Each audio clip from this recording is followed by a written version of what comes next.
Considerado populista e pró-russo, Robert Fico volta ao poder na Eslováquia com a vitória nas legislativas deste fim de semana. Milhares de opositores ao governo polaco marcharam em Varsóvia sob a liderança do ex-primeiro-ministro Donald Tusk. Milhares de arménios da diáspora protestaram em Bruxelas pela tomada de poder do Azerbaijão em Nagorno-Karabakh. Robert Fico volta ao poder na Eslováquia. O partido do ex-primeiro-ministro, considerado populista e pró-russo, foi o vencedor das eleições legislativas deste fim de semana. O partido Smer conseguiu pouco menos de 23% dos votos, o que o obriga a fazer uma coligação para poder governar. A derrota foi já reconhecida pelo Partido Progressista da Eslováquia, liderado pelo vice-presidente do Parlamento Europeu, Michal Šimečka. Trata-se de um novo partido no panorama político eslovaco que ficou no segundo lugar e que constituía a principal oposição a Fico. Este resultado promete uma inversão na política da Eslováquia com a Ucrânia. Fico, que já foi primeiro-ministro entre 2006 e 2010 e entre 2012 e 2018, fez uma campanha baseada num discurso contra a ajuda à Ucrânia e contra as sanções à Rússia. Até agora, a Eslováquia tem dado ajuda militar e recebido refugiados da Ucrânia. Milhares de apoiantes da oposição reuniram-se no centro de Varsóvia, vindos de toda a Polónia, para participar na marcha de 1 milhão de corações.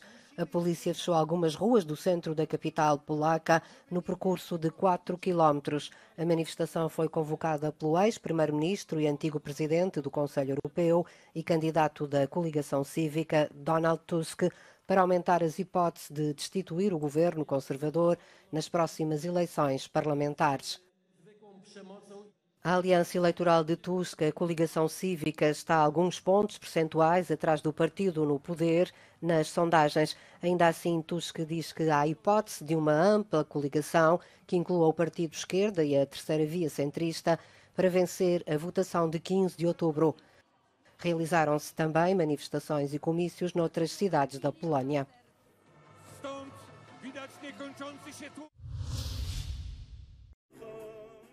A diáspora arménia de vários países europeus reuniu-se em Bruxelas para protestar contra a ofensiva do Azerbaijão em Nagorno-Karabakh.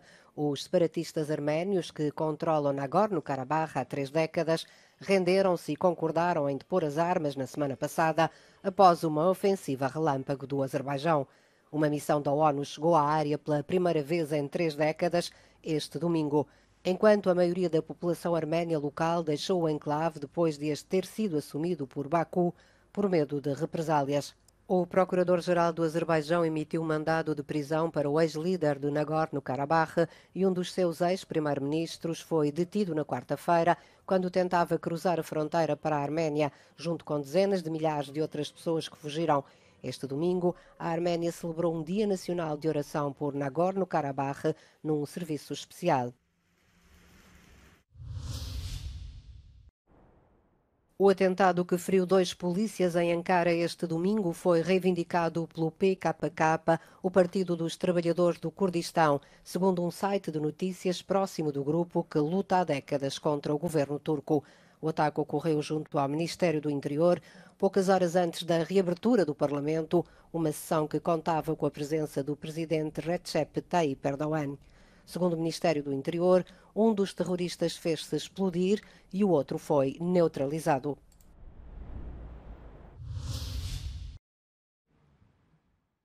O município de Múrcia declarou 3 dias de luto em toda a região na sequência do incêndio mortífero numa discoteca que matou pelo menos 13 pessoas e deixou várias feridas. As autoridades dizem que o número de mortos pode aumentar, já que várias pessoas ainda estão desaparecidas. O fogo começou por volta das 6 horas da manhã na popular discoteca Teatre e rapidamente destruiu o local. Não são ainda conhecidas as causas do incêndio.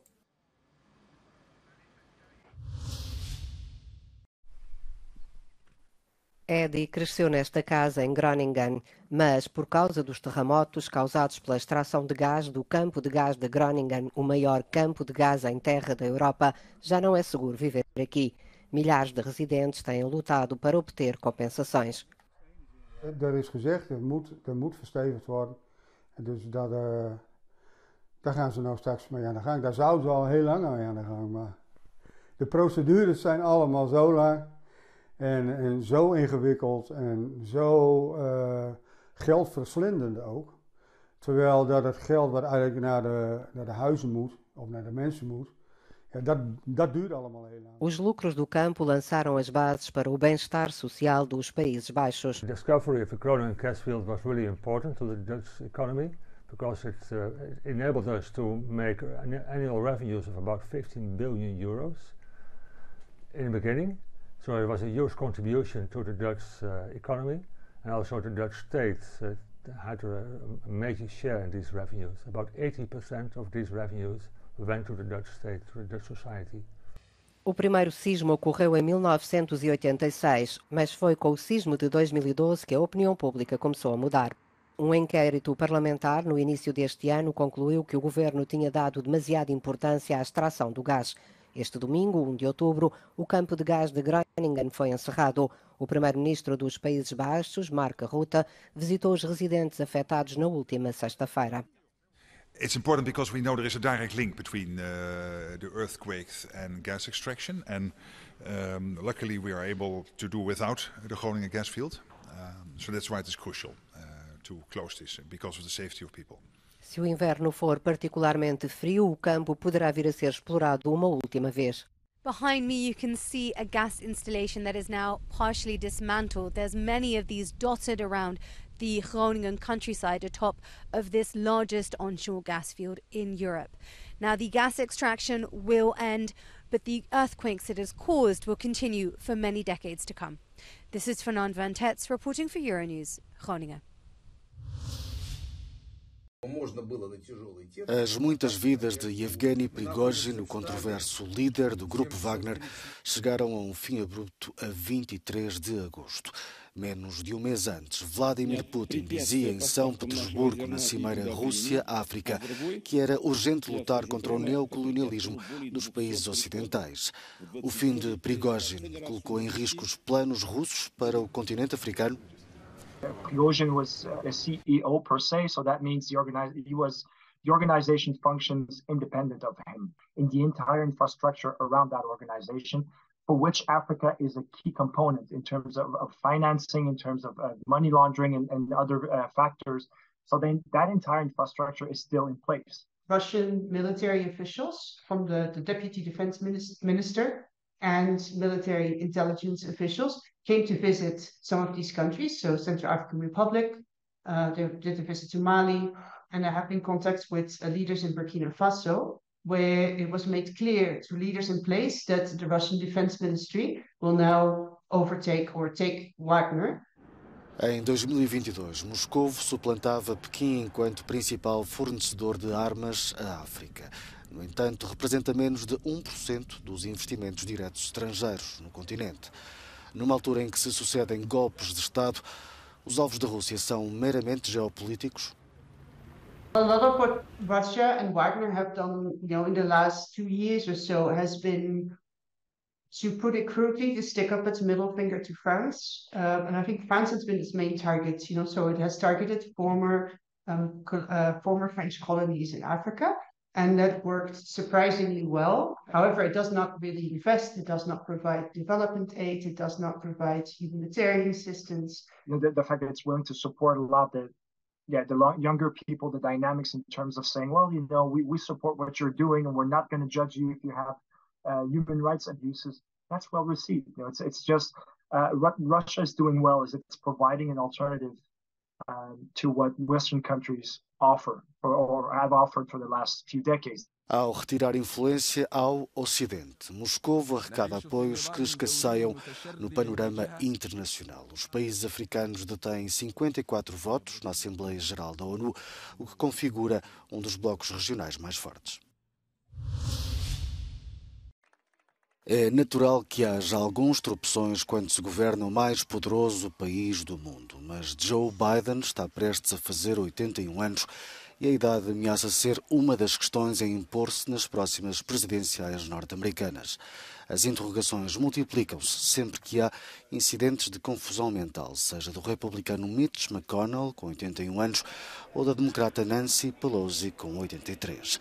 Quando a comparação é com a Europa, onde os sistemas são maioritariamente parlamentares, as diferenças de idade são mais que flagrantes. Rishi Sunak, Emmanuel Macron e Giorgia Meloni estão ainda na casa dos 40, por exemplo.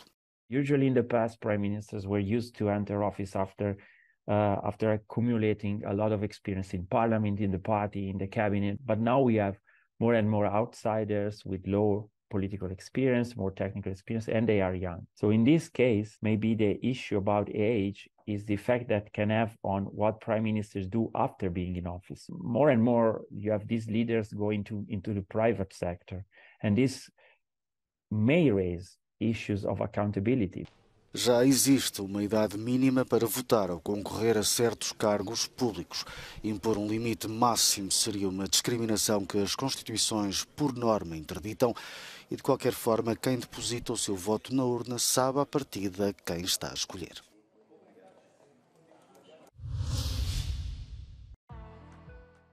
A equipa europeia teve um desempenho impressionante ao reconquistar a Ryder Cup em Roma este domingo. A Europa dominou o evento e garantiu a vitória na 44ª edição com fortes atuações dos seus melhores jogadores. As decisões estratégicas do capitão Luke Donald valeram a pena, com a Team Europe a estabelecer uma vantagem inicial e a prosseguir para o grande desfecho, 2 anos depois de ter perdido pesadamente em Whistling Straits, nos Estados Unidos.